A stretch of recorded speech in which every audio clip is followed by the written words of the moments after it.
Bien, bonsoir chers feignants, chers ultra-gauchistes, islamo-gauchistes ou profiteurs. Juste d'abord, pour commencer, un tout petit mot, même un grand mot de solidarité sur une question qui est pour nous fondamentale et qui nous permet de nous exprimer les uns et les autres ce soir. C'est la question des libertés syndicales qui touche durement notre organisation dans ces derniers jours. Ça a été cité tout à l'heure, nos camarades de Sud Éducation de Seine-Saint-Denis qui sont jetés en pâture à la fois par l'extrême droite et les gouvernements, avec un soutien qui est parfois difficile à obtenir, y compris dans les rangs syndicaux, associatifs et politiques. Mais il y a eu une belle tribune collective qui est sortie sur le site de Libération dimanche et qui a été repris avec beaucoup de signataires sur Politis lundi. Il y a ça, et puis il y a aussi, c'est un peu passé inaperçu, parce que c'est tombé dans le même temps, notre camarade de Sud Travail, mis à pied depuis déjà plusieurs jours et qui passera en conseil de discipline le 14 décembre pour avoir osé simplement s'exprimer en tant que syndicaliste pendant un rassemblement autorisé par la préfecture de police, une expression qui a été reprise par le site de l'Humanité. Et c'est en se basant sur cette expression syndicale sur le site de l'Humanité qu'aujourd'hui notre camarade est suspendu et menacé de bien pire encore le 14 décembre. Donc dans ce contexte difficile, il est important de garder les libertés syndicales, et la première, c'est la liberté de parler, la liberté de s'exprimer et la liberté de prendre la parole en public, y compris lorsqu'on dit peut déplaire à tel ou tel. Mais le débat, c'est accepter le débat, c'est accepter la confrontation, c'est accepter que d'autres disent des choses avec lesquelles nous ne sommes pas d'accord.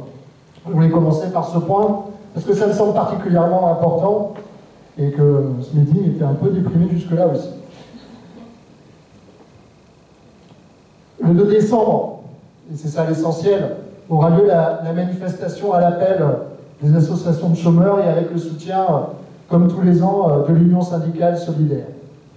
Pour nous, c'est un élément extrêmement important de nos orientations depuis longtemps. Nous avons toujours été aux côtés avec les associations de chômeurs, à la fois dans les marches quand elles ont eu lieu et à la fois dans les luttes au quotidien. Et nous sommes souvent avec vous sur le terrain et dans ces batailles, comme vous êtes aussi souvent avec Solidaire dans nos batailles, et vous étiez là d'ailleurs aussi le 12 octobre devant le Bricathlon. Cette année, la journée aura un caractère particulier, parce que le gouvernement, avec son attaque sur la réforme de l'assurance chômage, prépare de nouvelles réductions des droits de celles et ceux qui ont perdu un emploi, qui en cherchent ou qui risquent de se retrouver dans cette situation un jour. Macron résume en une phrase sa pensée quand il est en Corrèze en train de parler des salariés de GMS. Il est contre les feignants qui foutent le bordel, contre les gens qui refusent de faire 200 km sur les routes de Limousin, et en étant originaire de Limousin, je sais à quel point ces routes sont compliquées, refusent de faire 200 km pour aller prendre un emploi qui ne correspond pas forcément à leur qualification, qui ne correspond pas à leur travail, qui ne correspond pas à leur vie, puisque leurs familles sont à 200 km, et qui refusent cette grande flexibilité et cette grande mobilité. Pour cela, il ne promet qu'une seule chose, c'est la radiation. C'est ça, le sens de cette deuxième séquence de réforme après les ordonnances travail. Celle sur la formation professionnelle, l'apprentissage et l'assurance chômage. Les objectifs, ils sont simples, ils sont clairs. C'est un contrôle toujours plus grand des chômeurs et des chômeuses. C'est la remise en cause des conditions d'indemnisation. C'est l'extension du régime d'assurance aux non-salariés et la remise en cause du paritarisme.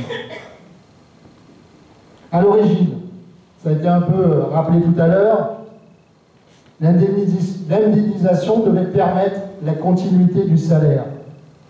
Mais avec le développement du chômage massif depuis 40 ans, plus de 40 ans même, cet objectif, il est contesté dans sa durée et dans son existence même. Ce Ce qui était un droit devient dans le discours public un privilège. Ce qui était un dû devient une obole. Et aujourd'hui, le gouvernement, quand il parle d'universalisation, quand il parle d'ouvrir le régime aux non-salariés, ce qui apparaît comme une mesure progressiste, ça n'en est pas une. C'est une mesure qui consiste à continuer à accompagner la destruction du salariat, à continuer à prolonger les gens dans l'auto-entrepreneuriat, dans une soi-disant liberté, dans les plateformes de services comme Uber, Deliveroo, et dans un système de travail non salarié qui ne conduit qu'à des trappes à pauvreté. C'est ça le projet Macron, c'est ça le projet actuel.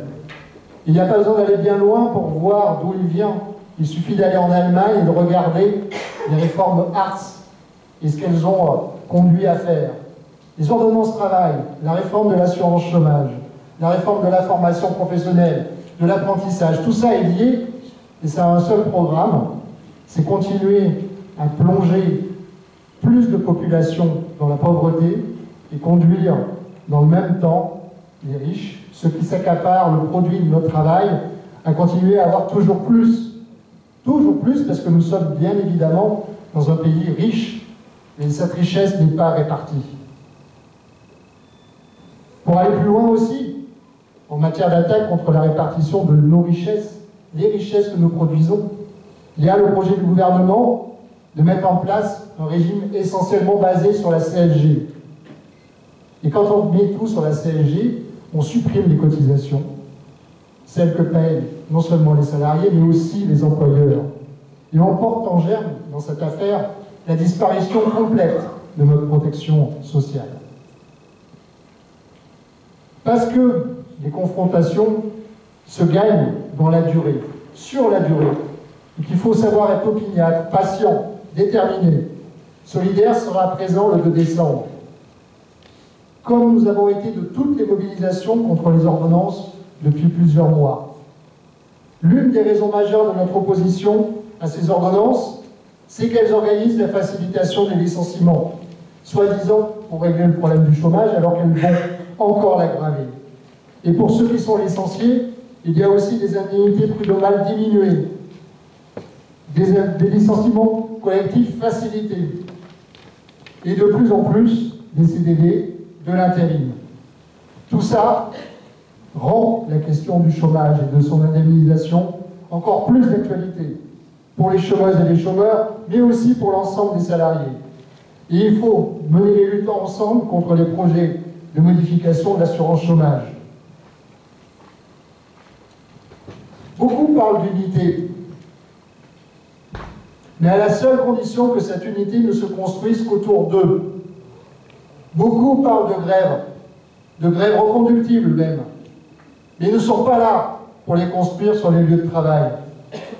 Beaucoup rejettent la politique de Macron, mais attendent un hypothétique appel à la grève générale. Nous voyons toutes et tous ce qui se joue, sachant dépasser les postures, les clivages, et avant d'appeler à la convergence des luttes, construisons-les luttes.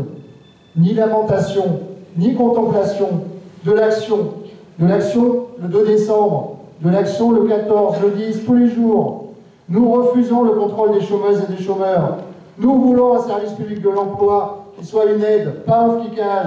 Nous voulons une réduction massive du temps de travail à 32 heures et des embauches. Nous revendiquons la continuité des droits sociaux et du salaire entre deux emplois. Et nous serons dans la rue, nombreuses et nombreux, le 2 décembre, pour des droits pour toutes et tous.